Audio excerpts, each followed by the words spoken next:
Bienvenidos a un nuevo episodio de Familias en los Negocios. Soy Alex Méndez, consultor de empresas familiares y creador de la metodología From Succession to Continuity, una filosofía que parte de una convicción muy sencilla. El verdadero legado no consiste en conservar lo que recibimos, consiste en entregar algo mejor a la siguiente generación. Pocas industrias representan mejor esta idea que el mundo del vino, porque un gran vino requiere tiempo, paciencia, disciplina y la capacidad de pensar mucho más allá de una sola cosecha. Lo mismo ocurre con una empresa familiar.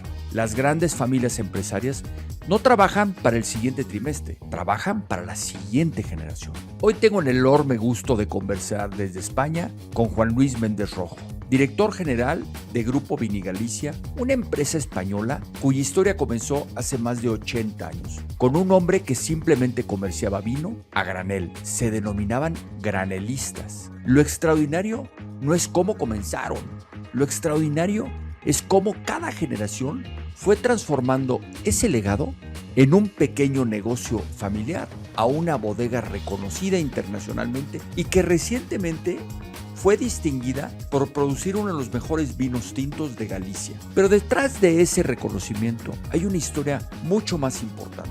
La historia sobre identidad, pertenencia y una gran disciplina, y sobre la responsabilidad de preparar el futuro mientras el presente sigue siendo exitoso. En esta conversación hablaremos de cómo un abuelo logró sembrar en su nieto el amor por la empresa, haciéndole sentir que ir a trabajar durante las vacaciones era un regalo y no una obligación. Descubriremos cómo una familia enfrentó la separación entre hermanos sin romper los vínculos familiares. Conversaremos sobre el momento en que el liderazgo deja de depender únicamente de una persona para institucionalizarse mediante equipos y un consejo de administración con miembros independientes, así como reflexionaremos sobre una idea que me parece profundamente poderosa. El éxito puede convertirse en el mayor enemigo de la continuidad cuando dejamos de cuestionarnos y creemos que ya no necesitamos seguir aprendiendo, porque la continuidad no se construye solamente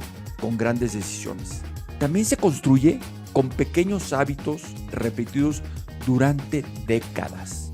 Quiero agradecer, como siempre, a nuestro socio estratégico, London Consulting Group, por impulsar este espacio de aprendizaje para aquellas familias empresarias en México, España y Latinoamérica. Si este episodio aporta valor a tu familia o a tu empresa, te invito a suscribirte a nuestros canales de YouTube y Spotify, Familias en los Negocios y Business in Families. Seguirnos en nuestras plataformas y compartir esta conversación con quienes creen que el legado no se recibe, se cultiva. Ahora sí, los dejo con esta extraordinaria conversación con Juan Luis Méndez Rojo. Hombre, pues tengo el placer y el honor de estar platicando el día de hoy con Juan Luis Méndez Rojo, quien es el director general de el Grupo Vinigalicia en España, desde un pueblecillo en España. Tengo el placer de platicar con él. Bienvenido a Familias en los Negocios, Juan Luis. Muchas gracias, Alex, por contar conmigo. Juan Luis, esta historia de ustedes inicia con tu abuelo en los años 40. No necesariamente fundando lo que es hoy Grupo Vinigalicia, pero ahí es donde empieza esta historia de la vinculación de ustedes con la uva y los vinos, eventualmente teniendo la bodega que tienen hoy. ¿Cómo es que a tu abuelo se involucra en esta aventura empresarial del tema del vino, y cómo es que tu papá eventualmente entra a trabajar con él? Bueno, esto es obviamente ya hace casi 100 años, 90, cerquita de los 90. En aquel momento, obviamente eran momentos donde el vino se usaba más como un alimento, más que casi para dar calor. Entonces nosotros teníamos, y aún gracias a Dios mantenemos la casa de mis abuelos, donde mi abuela cocinaba y mi abuelo compraba vinos por la zona a elaboradores pequeños, locales, hipertradicionales, y que él revendía a particulares en la zona rural. Eso es nuestro origen, donde mi abuela cocinaba muy bien, por cierto, yo recuerdo muy bien su cocina y su comida. Y mi abuelo se da cuenta que como complemento de aquel mesón que se llamaba Casa Penouzos, Penouzos es el lugar donde nace mi abuelo, es decir, es el lugar dentro de una aldea. Imaginaos que igual un sitio donde vea 20 habitantes o 12. Por eso somos la familia Penouzos, que no es nuestro apellido, sino por el lugar donde nace mi abuelo y arrastramos ese nombre por ello, por mi abuelo, ¿no? ¿En qué región de España estás ubicado? Nosotros estamos en Galicia, en la maravillosa Galicia, estamos a 90 kilómetros de Santiago de Compostela, provincia de Lugo, interior de Galicia. Nuestra zona hoy está, sobre todo a nivel nacional, cada vez más conocida porque estamos en una denominación de origen maravillosa que se llama Ribeira Sacra. El origen del nombre es Ribeira Sacrata porque es una zona de muchísimo románico. Es maravilloso. Y donde los viñedos, donde nosotros tenemos la fortuna de tener una bodega que se llama Villa Romana, que son laderas de las montañas, con unas inclinaciones mínimo 40%, máximo 65%, y donde el trabajo es absolutamente a mano. Hay dos versiones, pero una, que es con la que nos quedamos, viene de la época de los romanos. Es decir, que estamos hablando de una zona histórica, poco conocida, pero con un futuro importante. Y si todo va bien, estos días, cuando hablo de estos días, en una semana como mucho, sabremos si esta zona es patrimonio de la humanidad. La única candidatura del Estado español es Ribeira Sacra, y creo que es en Corea donde nos dan la distinción. No es fácil, no es nada fácil, pero sí estamos dentro de un futuro patrimonio de la humanidad. Es una zona preciosa en España, Sí. que la verdad es que los invito que cuando tengan oportunidad, pues primero ir a la bodega de Juan Luis y su familia, y segundo, pues bueno, les doy una primicia. Hace un par de semanas les dieron el premio al mejor vino tinto de Galicia, lo cual pues habrá que tomarse unos momentos para probar ese vinillo. Sí, estamos, felices. Es la 27 añada que tenemos en el mercado y yo considero que somos muy jóvenes, pero llevamos 27 años ya elaborando dentro de esta denominación de origen. Y hace 20 años ya habíamos sido el mejor tinto de Galicia, hace 20, justamente 20 años exactos. Y hace 2 semanitas tuvimos la fortuna de ser reconocidos como el mejor tinto de Galicia, con el nivel que tenían los tintos de Galicia y obviamente también los blancos.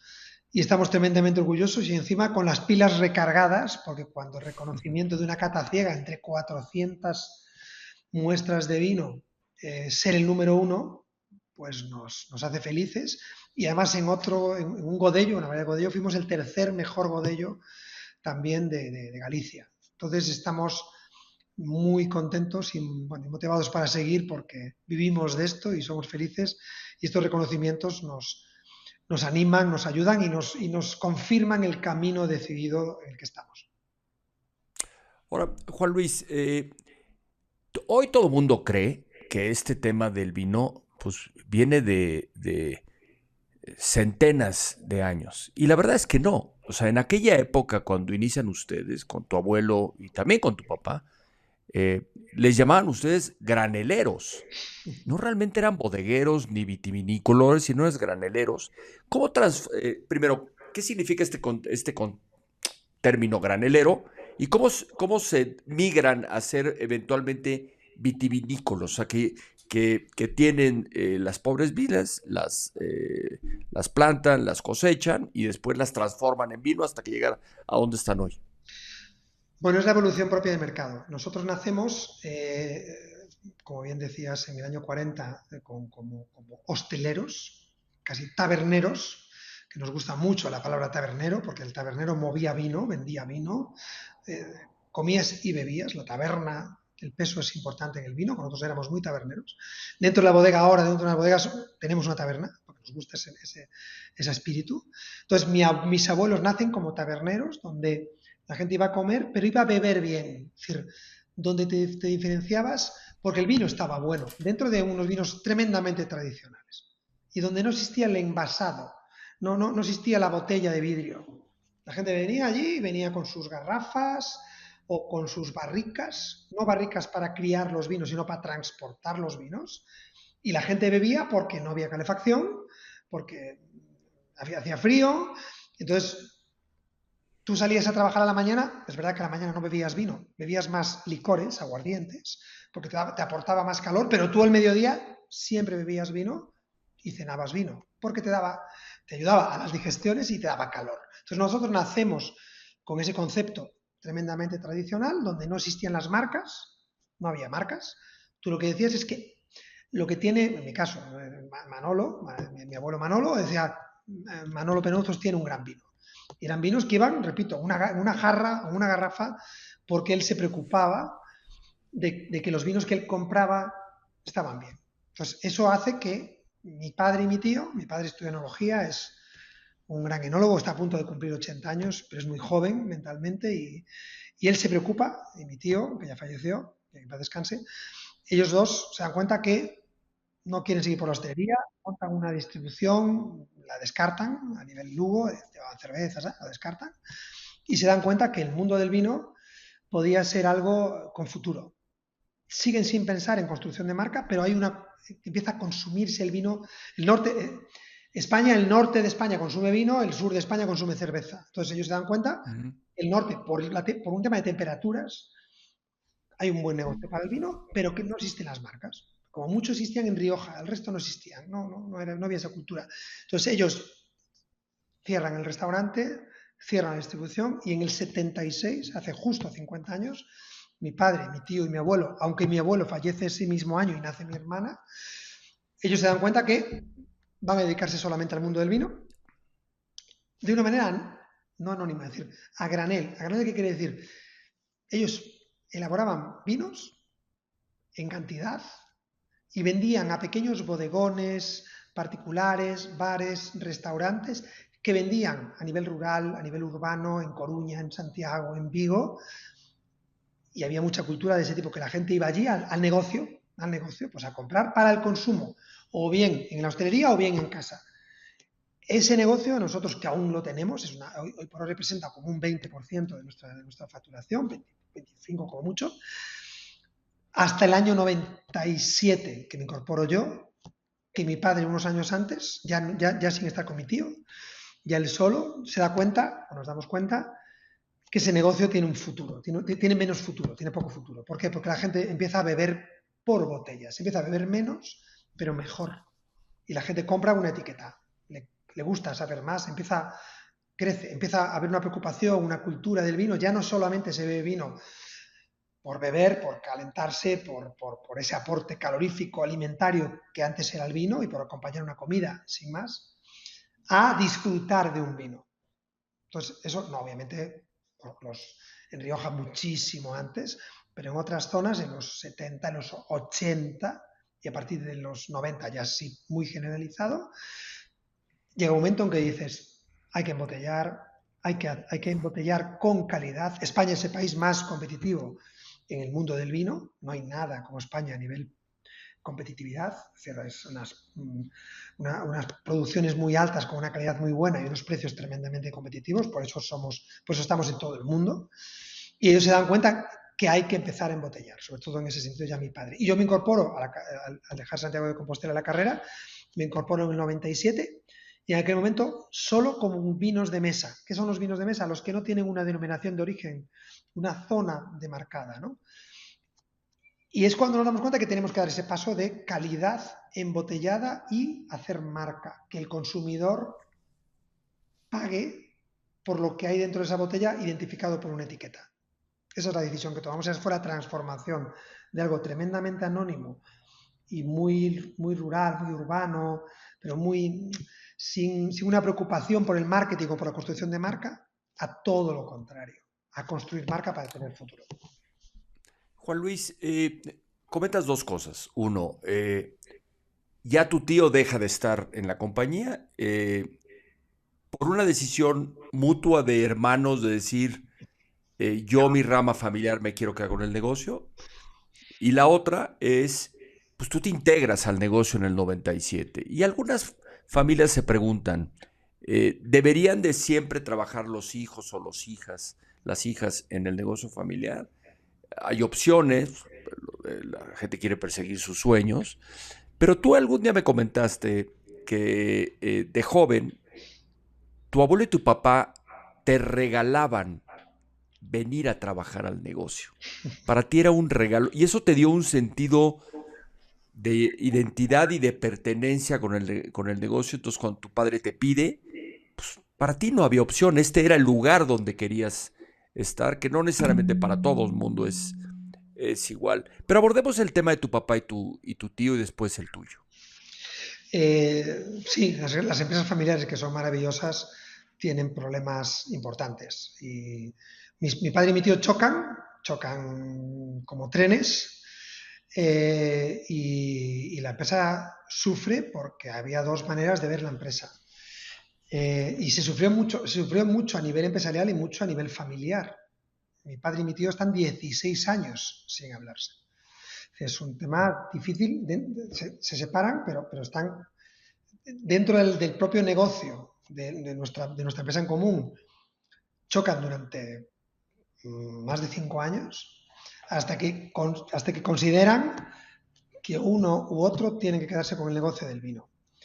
Lo hacen de una manera y sufriendo las familias, es decir, nuestras familias se alejan mucho y se rompe la familia. Después os cuento que no, que después se arregla, y gracias a mi tío. Pero chocan tanto nuestras familias que se separan teniendo un negocio en común. En aquel momento, mi padre y mi tío tenían 3 personas de máxima confianza que llevaban la empresa. En aquel momento éramos 10, 12 personas, pero tenían 3 personas de máxima confianza. Entonces, consiguen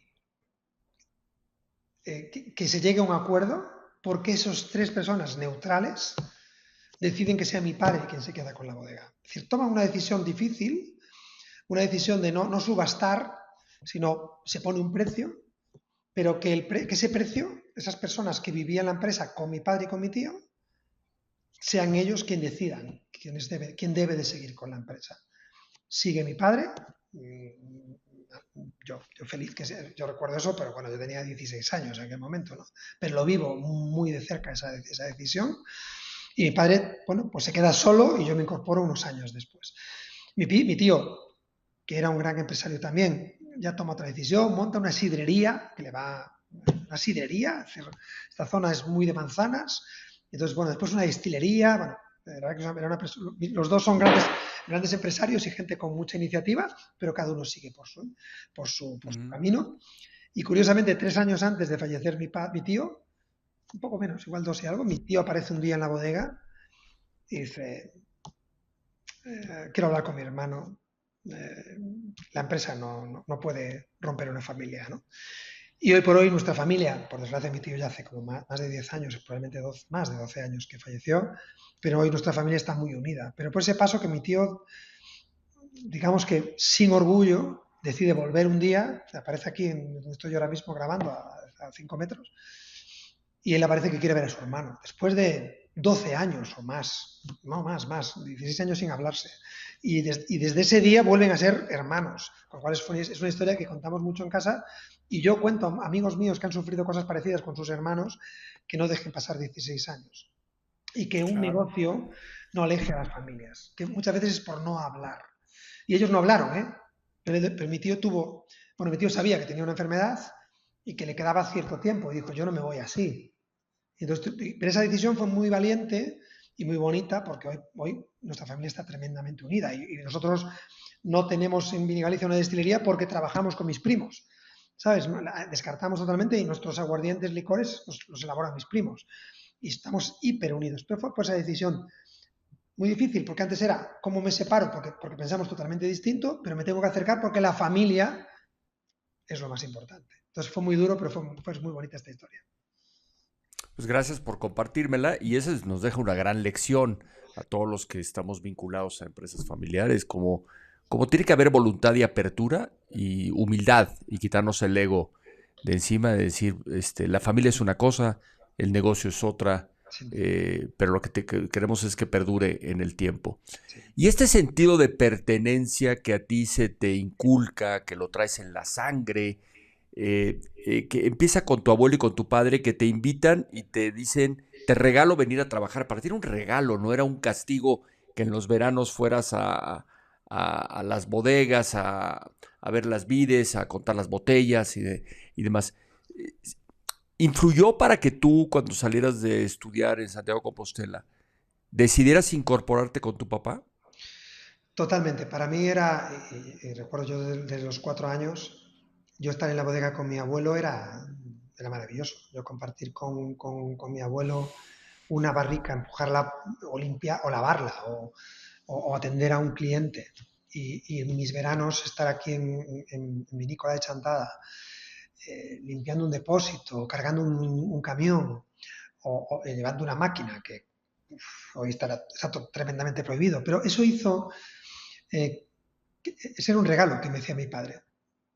La gente, y su gente a mí me cuidaba y me dejaba estar y me dejaba participar y me sentía querido. Entonces, no, en ningún momento yo no sentí nunca un castigo, era un regalo participar de esos momentos en verano, cuando mis amigos pues estaban jugando al fútbol o a las canicas o lo que sea.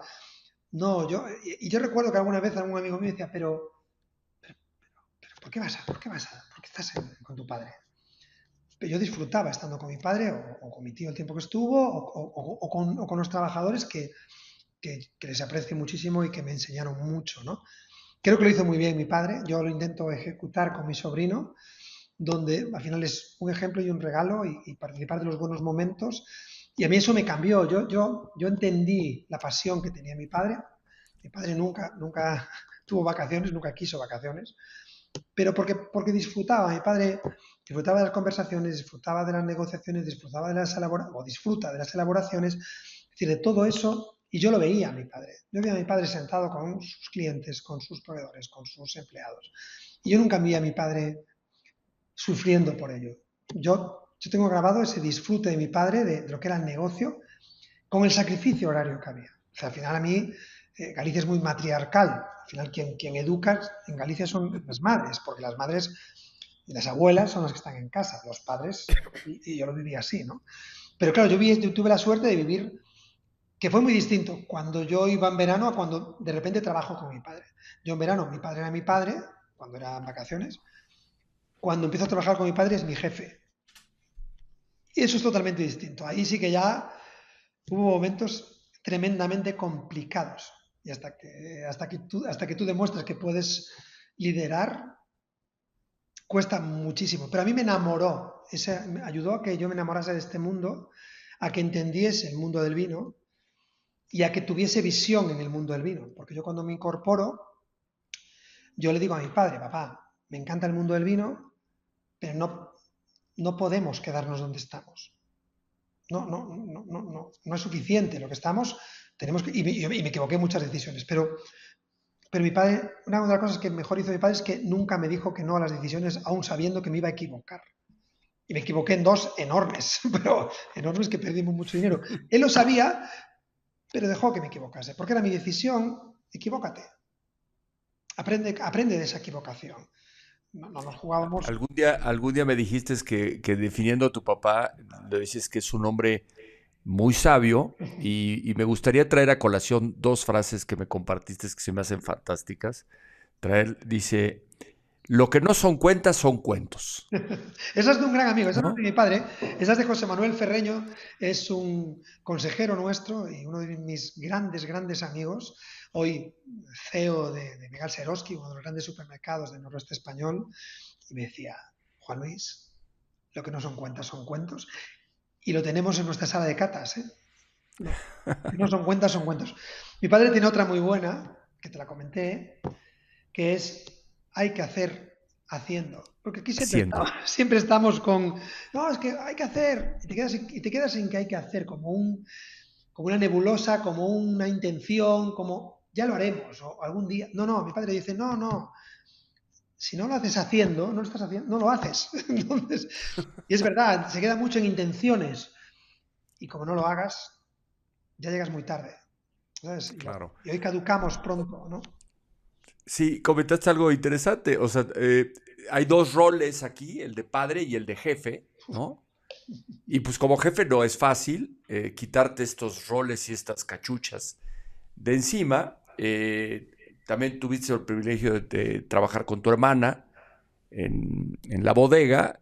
Y ahí es donde los roces de las dinámicas familiares empiezan a nublar un poquito la vista, pero si logran brincar ese tema y decir, tenemos un propósito común, queremos lo mismo, pero tenemos formas diferentes de pensar. ¿Cómo nos ponemos de acuerdo? ¿En qué momento, Juan Luis, tú empiezas a demostrar que ya puedes tomar un rol de mayor responsabilidad como director general, no nada más por la edad de tu padre, sino que tú demuestras, dice, oye, yo por mérito propio creo que es esto, y entonces es cuando te empoderas para poder tomar el rol hoy de director general y tu papá empieza en una etapa de transición, de salida, aunque sigue yendo a la bodega y sigue estando ahí. Sí, no, aparte lo disfrutamos mucho y sigue viniendo un par de horas al día cuando quiere, pero sí lo disfrutamos todos que aparezca por aquí, le gusta preguntar, le gusta informarse y aporta siempre. Bueno, me costó mucho el liderar, el ganar el liderazgo del equipo, ¿no? De la empresa y de mi padre. Porque en el arranque, en los primeros casi 20 años, eres el hijo del dueño, el hijo del propietario. Y que muchas veces estás ahí, o la imagen es que estás porque eres el hijo de... Entonces a mí me pasaron dos cosas. Una, un éxito externo. Yo con dos amigos tuvimos la fortuna de tener una gran idea en España, que fue una ginebra que se llama Nordés, un éxito internacional, hoy es la 15ª ginebra más vendida del mundo. Y tuvimos la fortuna de desarrollar ese proyecto y vivirlo y vendérselo al Grupo Osborne. Entonces eso fue digamos que demostramos los tres, bueno, porque sabíamos que teníamos ideas y que podíamos discurrir y que podíamos hacer cosas distintas. Y eso a mi padre de entrada le dice, pues igual vale, ¿no? Y pues hubo otra cosa que es, bueno, después hay un cambio generacional, con lo cual su equipo se va jubilando, entra gente con otra mentalidad educada a otra cosa. Mi padre siempre, yo digo, sí, mi padre es una persona sabia, líder, pero sin saber hacer equipo. Mi padre siempre fue, era el que mandaba, solo él. Lo que decía Javier iba a misa y el equipo esperaba ver qué decía Javier. Yo no. Como muchas empresas familiares, ¿eh? Correcto. Yo no soy sabio. Yo al revés. Yo creo que soy súper normal. Pero un día, y meto esta cuña porque me gusta contarla, yo cuando conozco a Ignacio Rivera, el dueño de Estrella Galicia, un día, después de vender Nordés, un día quedamos a comer juntos en el Club Financiero en Coruña, porque nos quería conocer los tres, y estaba Amancio Ortega en el Club Financiero, y yo nunca lo había visto. Y entonces yo digo, Ignacio, para ti, ¿cuál es el secreto de Amancio Ortega? Dijo, lo tengo clarísimo. Una gran idea, y él me dijo, logística, y siempre se rodeó de los mejores. Y a mí aquello me quedó grabado. Se rodeó de los mejores. Y dije yo sí quiero ser algo, o me rodeo de gente mejor que yo, porque yo no soy sabio, soy súper normal. Sí que me gusta la parte comercial, me gusta mucho la parte comercial, pero yo me di cuenta que yo tenía que rodearme de gente mejor que yo y que fuesen equipo y que liderasen ellos conmigo. Ahí fue, entonces, eso es rodearme de gente joven, más joven que yo, con muchas ganas. Vivimos en un pueblo de 8.000 habitantes, muy pequeño, pero que están felices aquí, que aquí se vive bien, que los sueldos rinden, que tienen ilusión en hacer algo importante y que tienen la capacidad de liderar y tomar decisiones. Esas fueron mis decisiones. Y después tuve una decisión importante, que fue lo que cambió todo, que es pedir perdón, no pedir permiso. Yo durante mucho tiempo yo estaba paralizado, porque yo quería convencer a mi madre, a mi padre, a mi hermana, a los empleados. Todo el mundo tenía que decirme que sí a una decisión. Y hay que tomar 100 al día. Con lo cual de repente dices, y yo me di cuenta que paraba todo, porque buscaba la unanimidad. Y me di cuenta que creo en mis ideas y que prefiero pedir perdón, y he pedido muchas veces perdón, pero he acertado porque me he equivocado poco de esa decisión. A partir de esa decisión he acertado mucho más que me he equivocado, y creo que esa parte de dejar de pedir permiso y pedir perdón, a mi padre le dijo, ya me puedo retirar tranquilo, y creo que son esas dos cosas. Tener un equipo maravilloso a mi lado ya organizado, cada uno, los directores con sus responsabilidades, que ganen dinero y tirar para adelante. Es decir, no bloquearte pensando en que todo el mundo te diga que sí, porque cada uno va a pensar de una manera. Y si no tomas la decisión cuando tú crees que es, si esperas a que todo el mundo te diga que sí, ya va a ser tarde. Y eso a mí me pasó muchas veces. Entonces, como hace 8 o 9 años, mi cabeza cambió y desde ese momento, pues, bueno, pues mi padre está tranquilo, feliz, pregunta cómo van las cosas, participa, pero tiene la tranquilidad de que la empresa está bien gestionada por mí, pero sobre todo por el gran equipo que tengo a mi lado. Pues eso para todos los que nos escuchan y nos ven, se llama de alguna manera institucionalizar, es dejar de ser que todas las decisiones partan de una sola cabeza, aunque necesitas un líder que dirija marque, marque el rumbo, pero te haces llegar de equipos muy robustos y eso se llama institucionalizar. ¿En qué momento diste tú el brinco de decir, oye, pero también necesito meterle un órgano de gobierno para que me ayude a tomar mejores decisiones? Y el día de hoy tuviste junta de consejo con tus consejeros independientes. ¿En qué momento decides, sabes que vamos a dar el siguiente paso? Vamos a madurar un poquito este proceso institucional y traer 2 o 3 o 4 consejeros independientes con visiones complementarias, con experiencias diferentes, con cosas que yo no sé ni en mi equipo saben, pero que nos ayuden pues empezar a abordar los retos pues, de mercado que realmente tiene el negocio, porque los negocios van cambiando y son muy dinámicos. ¿En qué momento se te da ese tiempo? Lo tengo, es muy claro. En España sufre la crisis de la construcción del 8 al 10, 11, 2008, 2010, 11. Hasta esa crisis de la construcción, todo el mundo ganaba dinero, todo se vendía, todo operaba y todo iba fácil. Nosotros encima teníamos una madre que era el granel, vinícola de Chantada, que traccionaba bien, que funcionaba, y aunque Vini Galicia no traccionaba, eh, traccionaba tan bien la otra, digamos que la madre aguantaba el hijo sin ningún problema. Llega la crisis del 8 al 11, todo se para, todo se para, ya no, nada tracciona. Y entonces ahí es donde me doy cuenta que tengo que profesionalizar, no podemos ser pequeños y no podemos estar acomodados. Porque antes era todo cómodo, todo funcionaba, era como, tengo el viento a favor, tomo el sol. No, de repente dices, Por eso siempre he dicho que el éxito es tu peor enemigo, sin duda ninguna. porque el éxito nubla. Yo ¿Me digo, nosotros, explico? nuestras mejores decisiones son en crisis. Nosotros, fíjate, nosotros en el 15, 16, tomamos una decisión de, bueno, donde estoy haciendo ahora tu entrevista, No importa. nosotros tomamos la decisión de montar una sede que no financiamos a largo, financiamos a corto para estresarnos. Porque yo notaba que nos volvíamos a acomodar. Y si lo hacíamos a 12 años, no pasaba nada. Y entonces lo hicimos a 6 años porque yo dije, no, vamos a estresarnos. Porque como no nos estresemos, el equipo va a estar cómodo. Y acertamos estresándonos. Y lo pasamos mal, que pues nos pilla COVID, no sé cuánto, estamos complicadísimo.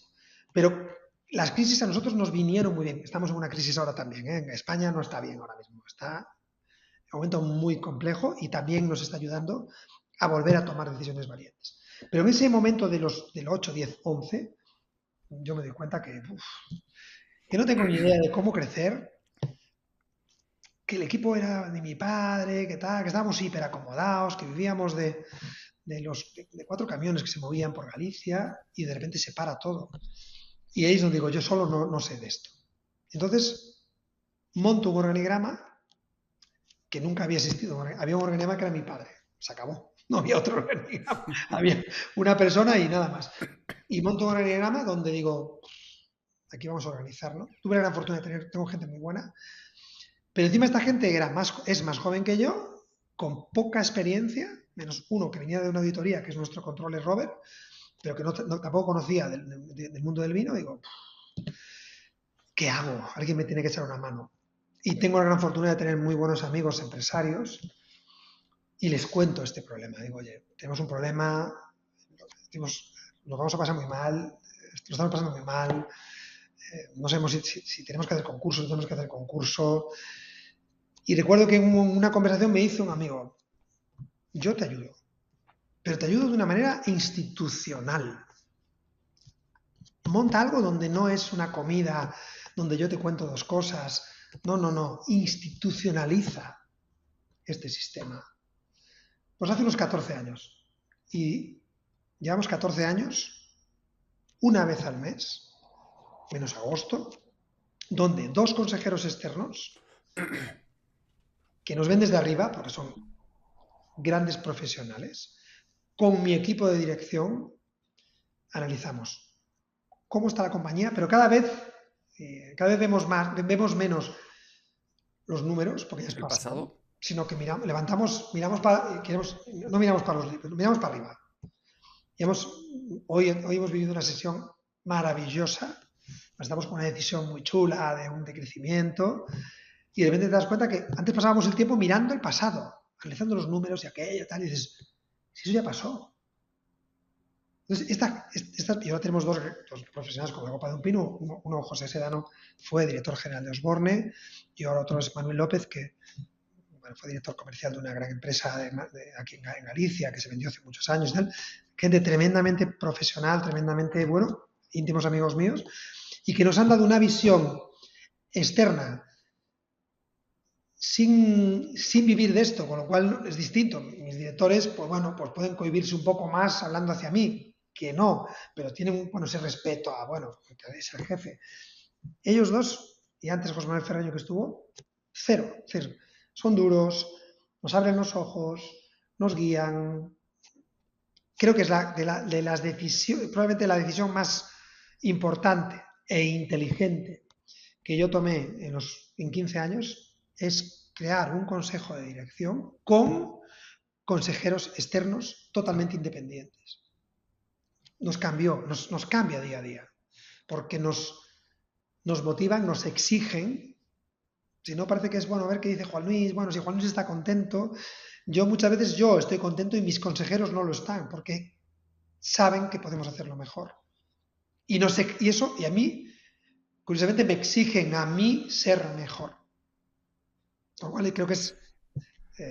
Y la verdad es que es difícil porque pues hoy tú eres un poco el patriarca, tú eres el líder, tú eres el que lleva las riendas, aunque tienes de socia a tu hermana, ¿no? Y hay que rendir cuentas allá. Sí, Pero bueno, también te invitan a tú rendir cuentas al consejo, ¿no? sí. A que te evalúen y digan, no, a ver, eso que estás pensando no es lo más adecuado. Visualicemos estas otras variables y estas otras alternativas, ¿no? Eh, Viendo para adelante, Juan Luis, algo que seguro va a pasar, al igual que es el pago de los impuestos y que nos muramos, es la sucesión. ¿Cómo estás tú abordando o pensando en el futuro? Decir, creo que es el momento de empezar a pensar cómo alguien puede tomar mi lugar, si es que es el caso, y tú acceder a otras actividades también que generen mucho valor dentro del mismo grupo Vini Galicia. Bueno, yo no tengo hijos, por desgracia, quizás es de lo poco que me falta en esta vida, pero las circunstancias de vida no me lo dieron, pero soy una persona tremendamente afortunada porque tengo un sobrino increíble, que tiene 15 años, y obviamente es el futuro de la empresa, pero tiene que decidir él ser el futuro. Su padre tiene otra empresa, mi hermana tiene su farmacia, y yo lo que quiero es darle ejemplo. Obviamente nosotros somos bodegueros, ¿no? El resto es, digamos, un poco cosas que van apareciendo en la vida y que vas aprovechando esas oportunidades, pero somos bodegueros. Y además todos nos sentimos así. Y yo lo que soy intento ser un buen ejemplo para él. Yo no, en ningún momento hay una obligación ni de que estudie enología, ni de que estudie económicas. No, yo lo que quiero es que él vea lo que disfrutamos a pesar de los problemas, que hoy tener una empresa en España es complicadísimo, nada favorece ser pyme en España, nada. Los impuestos que comentabas antes, es muy difícil ganar dinero en España.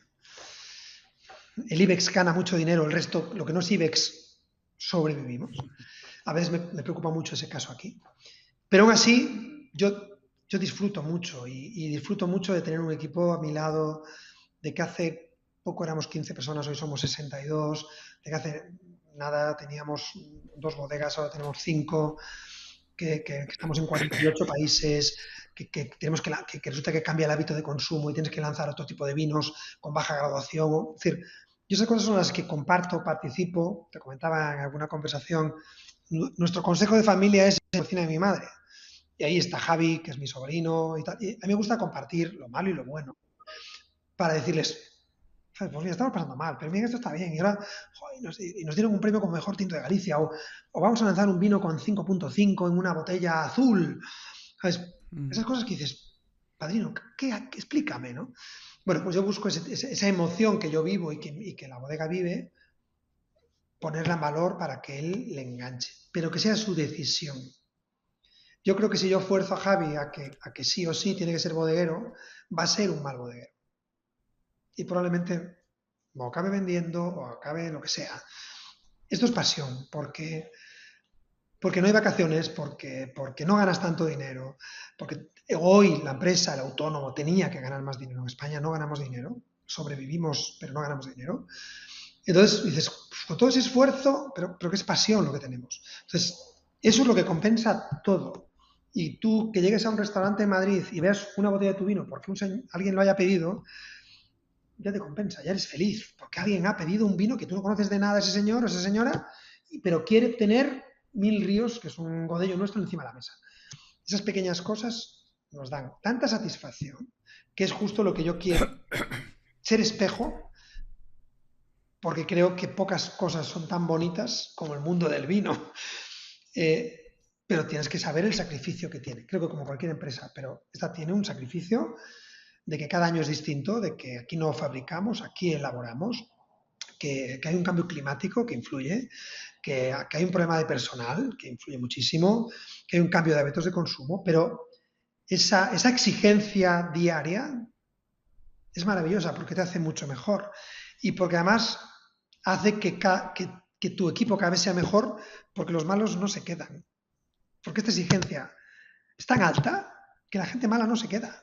Porque no quiere seguir el ritmo, se va y saca o quiere sacar que ese funcionario perdón, que hay maravillosos funcionarios, pero no quiere seguir esto, porque esto es tensión, es estrés, pero es un estrés positivo, porque después, cuando ves que creces un 2, un 3, cuando ves tus marcas bien posicionadas, cuando tienes un reconocimiento del consumidor, cuando haces un evento en la bodega y la gente es feliz porque disfruta del momento, porque eso lo compensa absolutamente todo.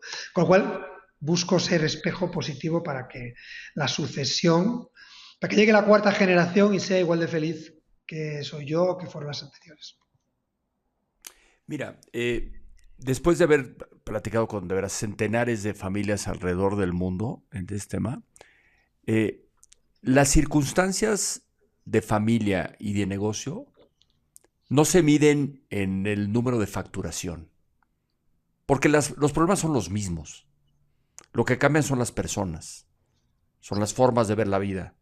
No importa si vendes 1,000 millones o vendes 100 millones o vendes 10 millones, pero si estás vinculado a una empresa familiar, los temas son los mismos, son recurrentes en ese sentido.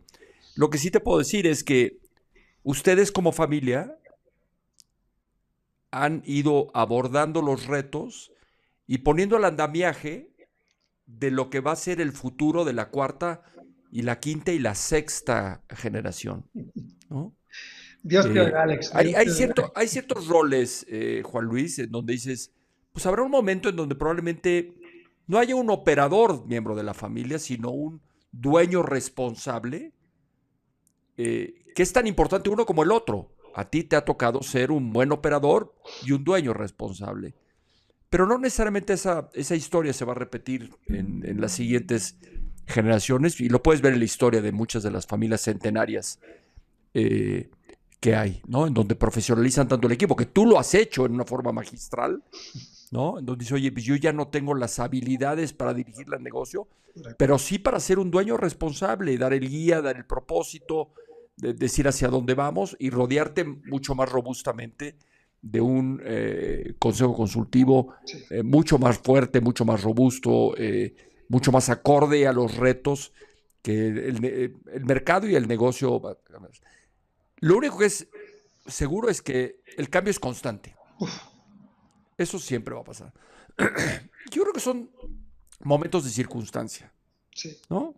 Si hablaras con tu padre y le preguntaras cuáles son los retos de 1940, 1950, te diría, es que nada era fácil. correcto. Nunca nada ha sido fácil. Estoy de acuerdo. Pero los buenos sobreviven. Sin duda ¿Me ninguna. explico? Sí, Pero hay que ponerle intención. estoy de Si acuerdo. tuvieras que darle 2 o 3 recomendaciones a estas familias que nos escuchan o nos ven el día de hoy, de las lecciones aprendidas en el tiempo, desde el punto de vista empresarial y familiar, ¿qué les dirías para que te puedan abordar mejor este tema de la trascendencia transgeneracional? Es muy difícil dar recomendaciones, pero no hay que tener miedo a equivocarse. Yo creo que a mí me cambió pedir perdón, no pedir permiso, lo digo siempre. No buscar la unanimidad en nada. No tener problema aquí. No tener. Yo se lo digo a mi equipo, equivócate. No te preocupes por equivocarte. Toma decisiones. La gran ventaja hoy de una empresa familiar, el tamaño que tenga, ¿no? Es ser operativo, ser rápido, usar la intuición, anticiparte, no querer tener todo atado, perfectamente atado, porque nunca lo va a estar. No hay ningún problema por equivocarse. Si te equivocas, es porque has tomado una decisión, con lo cual has acertado. Porque o va a ser la correcta o vas a aprender de esa decisión. Con lo cual, yo siempre digo, toma decisiones.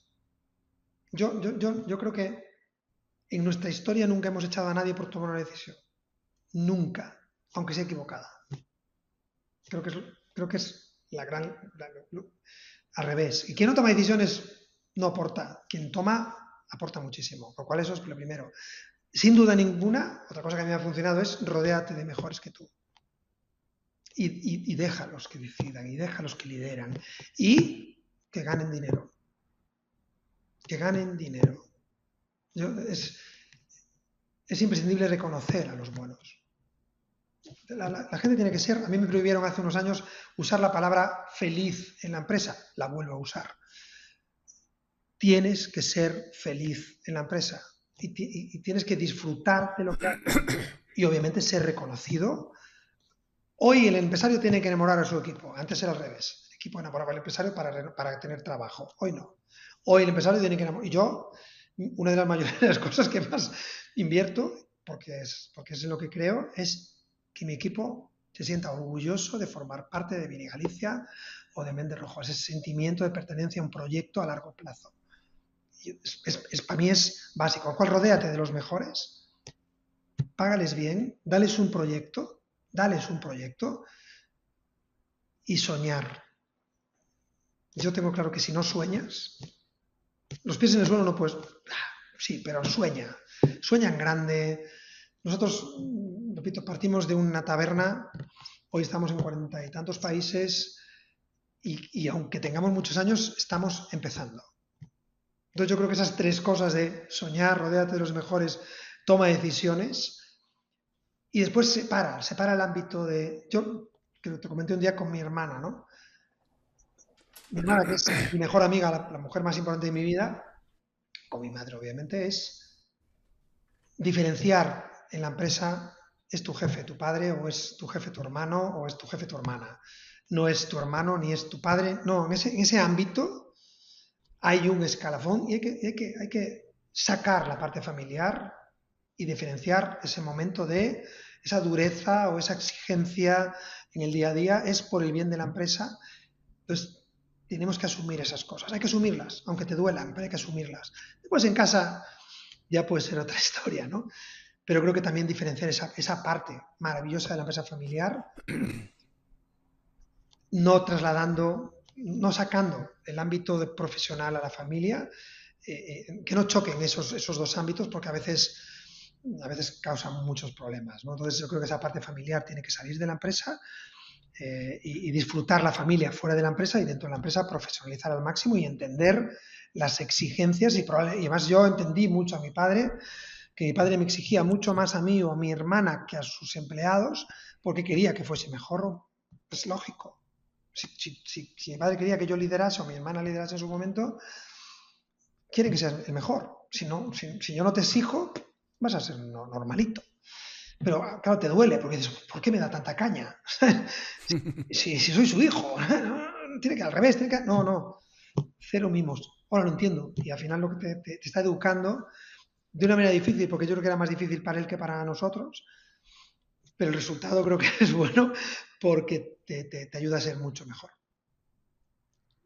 Pues mi querido Juan Luis, muchísimas gracias por la apertura de corazón Sí. y por compartirnos pues tu fórmula de éxito hacia el futuro, y que estoy seguro que, bueno, pues veremos más y mejores vinos de Vini Galicia para las próximas décadas, y seguramente con la próxima vez que esté yo por España nos veremos a tomarnos un rico vino de tu bodega.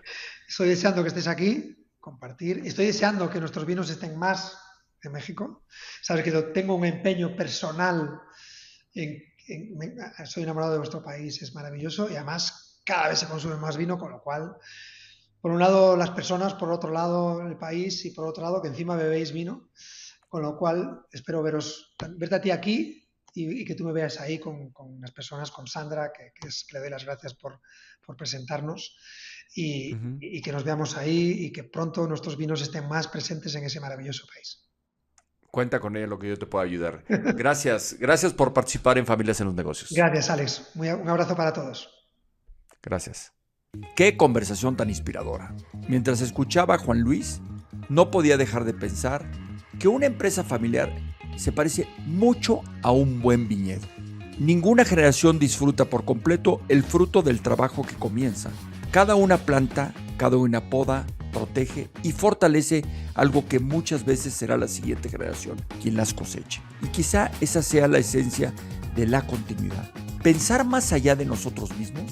Después de esta conversación, me llevo 4 aprendizajes. El primero es que el sentido de pertenencia no nace cuando alguien recibe acciones, nace mucho antes, nace en la infancia, cuando la empresa deja de ser un lugar de trabajo y se convierte en parte de la historia personal de cada miembro de la familia. Me conmovió profundamente escuchar cómo Juan Luis ir a trabajar con su abuelo y con su padre durante las vacaciones era un regalo.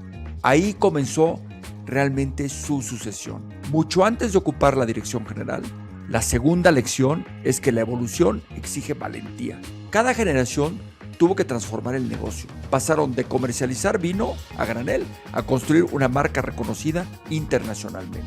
No se conformaron con administrar el legado, lo hicieron crecer, porque honrar a quienes nos precedieron no significa hacer exactamente lo mismo. Significa tener el valor de evolucionar respetando la esencia. La tercera lección tiene que ver con la institucionalización. Juan Luis comprendió que el momento ideal para incorporar un consejo de administración con miembros independientes no era cuando la empresa enfrentaba problemas, era precisamente cuando las cosas iban muy bien, porque el éxito puede adormecer. Y las mejores decisiones suelen surgir cuando alguien tiene el valor de cuestionar nuestras certezas. La cuarta lección es quizá la más importante. La continuidad nunca está terminada. Juan Luis reconoce con enorme humildad que todavía sigue preparando el futuro, fortaleciendo el gobierno de la empresa y pensando cómo la siguiente generación podrá aportar valor, ya sea como directivos o como propietarios responsables. Esa humildad para reconocer que aún queda camino por andar y por recorrer es probablemente una de las mayores fortalezas de las familias que trascienden como la de Juan Luis. Personalmente, esta conversación reafirma una convicción que ha guiado mi trabajo durante los últimos años. Durante mucho tiempo pensamos que el legado consistía en conservar lo que nuestros padres y abuelos construyeron. Hoy estoy convencido que el verdadero legado consiste en entregar una empresa más fuerte, una familia más unida y una propiedad mejor preparada de cómo la recibimos. Eso es precisamente el corazón de mi filosofía, From Succession to Continuity. Quiero agradecerle profundamente a Juan Luis Méndez Rojo por abrirnos las puertas de la historia de Vini Galicia y de compartir con tanta generosidad sus aprendizajes. Gracias nuevamente a London Consulting Group, nuestro socio estratégico, por aportar este espacio de reflexión para las familias empresarias. Si esta conversación despertó nuevas preguntas sobre el futuro de tu empresa, tu familia, compártela con tus hijos, con tus hermanos o quienes algún día tendrán la responsabilidad de continuar el legado. Porque las mejores empresas familiares no son aquellas que simplemente sobreviven al tiempo, son aquellas que logran evolucionar sin perder su esencia. Soy Alex Méndez y recuerda siempre, la sucesión transfiere la responsabilidad, la continuidad cultiva el legado.